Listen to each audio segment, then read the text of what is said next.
to us, to our friendship, to our agency, to another year. There was a certain point in time where we sort of became the fair-haired boy in terms of we were their hit. Hi, I'm Madeline Hayes, and this is David Addison. Right. And we'd just like to take a minute or two before the show starts to welcome you back to another season of Moonlighting.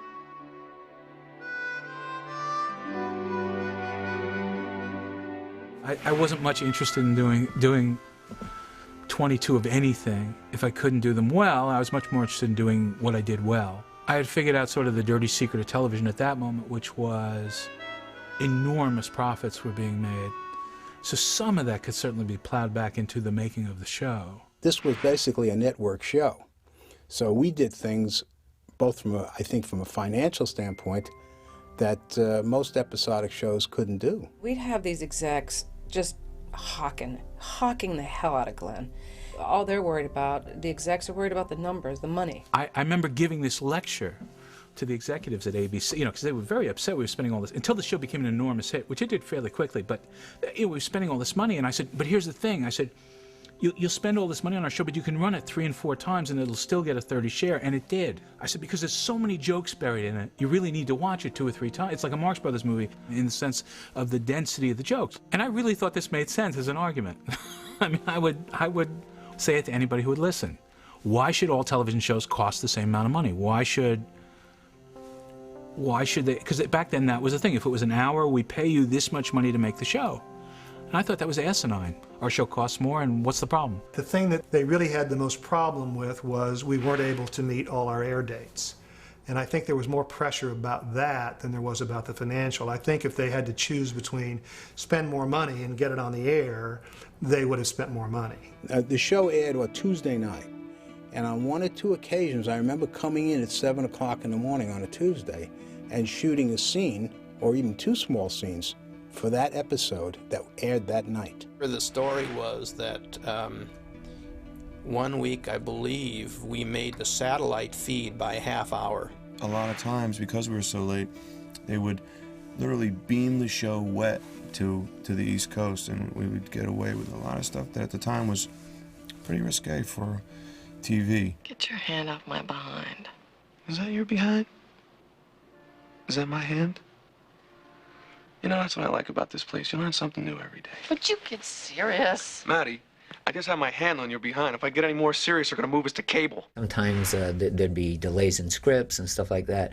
But as long as you kept going, ABC it never seemed to really bug us about, as long as we got the show done, it was okay, because the show was breaking new ground at the time. It was really, really breaking new ground. I've been in downtown Los Angeles in a location where the script supervisor was on the telephone with Glenn in longhand writing down the scene, writing down the dialogue, and then would take it, and I think we had a copy machine at least on the truck, copy some of those pages and hand them out to the crew and hand them out to the cast, and they'd learn the scene and we'd go shoot it. We were always behind schedule because we were shooting it really like a film. And so the way we would try to catch up time was the car shots. Mom, will you read me a story before I go to bed? I mean, if you look at the driving stuff, if you really want to look at them closely and have fun with them, watch how bad a job they both do of pretending to drive. Because they're so caught up in the scene, and it was a nightmare in the editing room because they're not driving. And when you got the performances that we did, the last thing you want to do is give them a note of, let's go back and do this scene again, but drive better. I mean, it's just a dumb note. A lot of times we did have the script pasted across the dashboard so you couldn't see it. She never saw us reading it, though. Sad to think that an innocent person had to die just because she fell for the wrong guy. Wait a second, wait a second, wait a second. There's a page missing out of my copy of the script. Classic Moonlighting. Just make fun of ourselves before somebody else can. As a little girl, you were more of a door slammer, like your father. Still am. And the slamming doors. The slamming doors was something that we had to rebuild the doors every season because I would slam them so hard.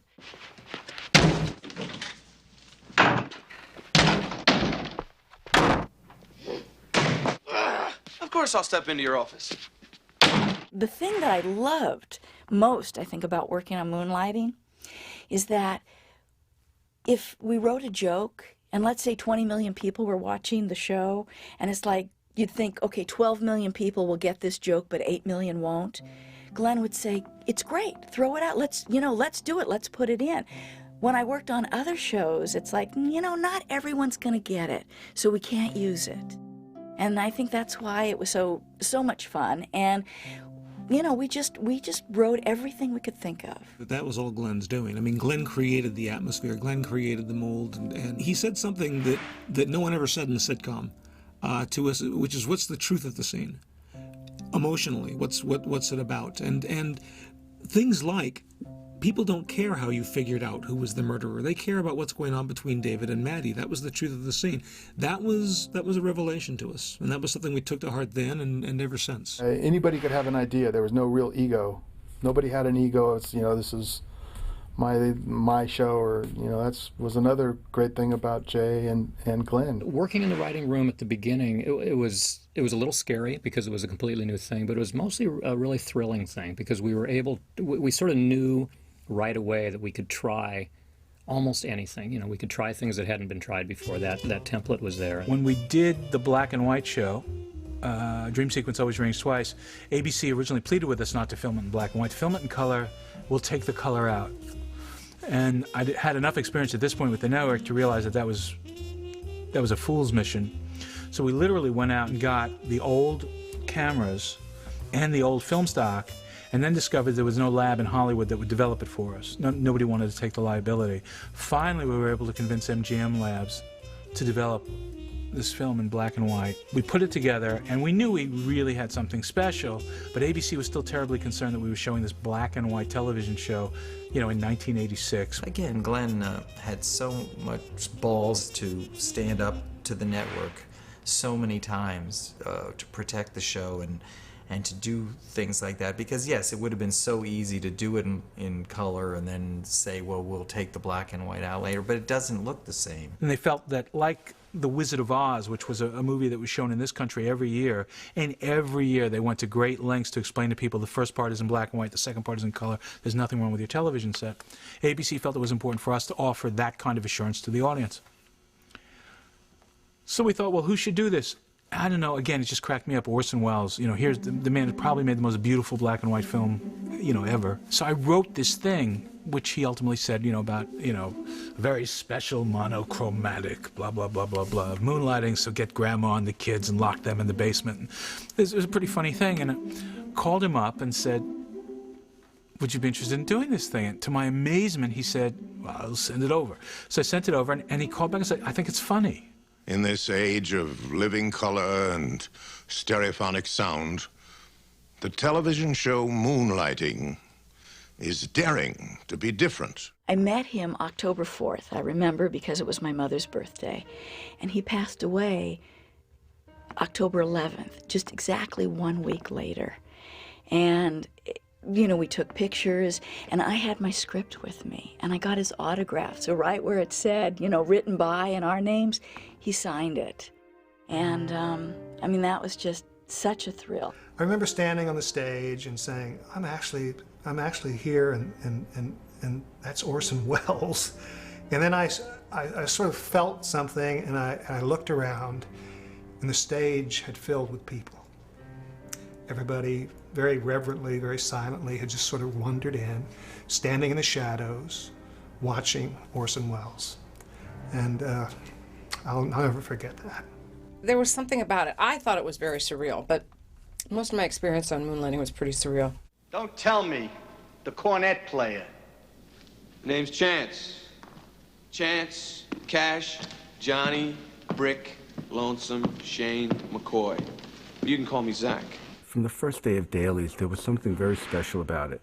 And I think Bruce and Sybil enjoyed very much, even that early on in the life of Moonlighting, they enjoyed playing somebody other than Maddie and David. The first one was really the MGM woman in jeopardy, being manipulated by the bad man.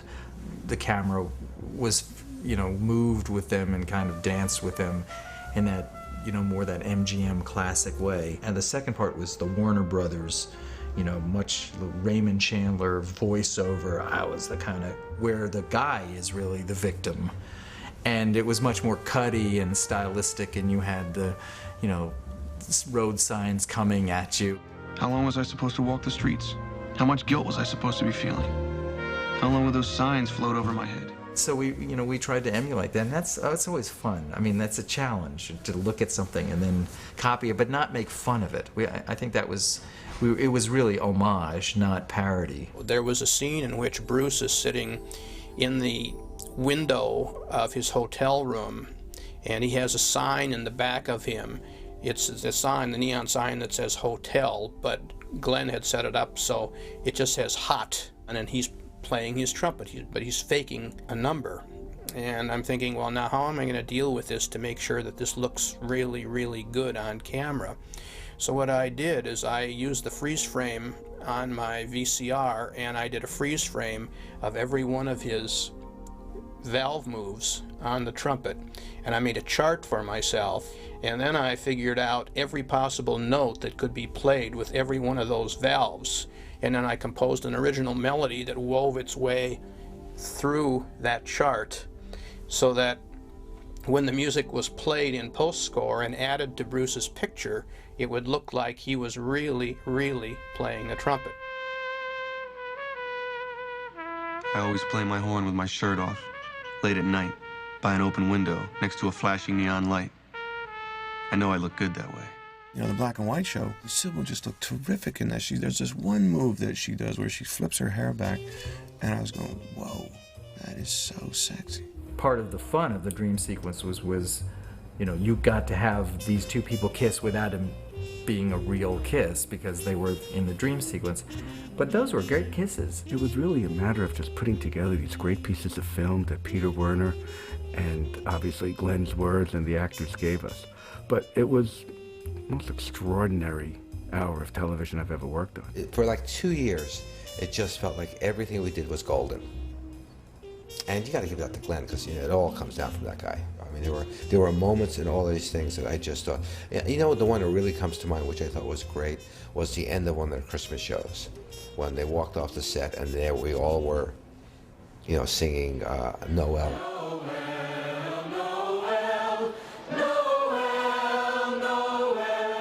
I really loved that because I thought, what a cool way to do Christmas. It was so sweet. We just got a call, you know, kind of at the last minute saying that we're all going to be in the episode and call your spouses and your children. And we're going to be there and we're going to sing. And they just opened it up. And it was wonderful. It was a wonderful moment. So many children and family members. It was remarkable for a dramatic show or comedic show to turn into something that was so touching and moving. It's a memory that I sort of treasure from the show. I think everybody, you know, from that point forward felt, I don't mean to be corny, but I think a little closer. There was a certain feeling in the air that you could almost touch, that it was so tender and so sweet, and we had never had really a moment like that on the show before, and I just thought there was peace in the world. Merry Christmas, everybody! The School of Moonlighting was, you know, gave me so much experience and confidence, and you know, we just try this and we try that, and the music was great, and the crew was great, and the script was great, and you just couldn't go far enough. You couldn't try too many things. The audience was with you. It was a great experience. Every day was special. There's small little nuances, and you came away and you know, hey, we did good work today. You know, some things are better than others, but every day was good work. And you don't always get that on an episodic show. I would say, and I say this a lot, you know, when I talk about this show, the first 2 years of Moonlighting, I would put up against any 1 hour, 2-character format that I've ever seen on TV. I'm glad you're my partner. Partner.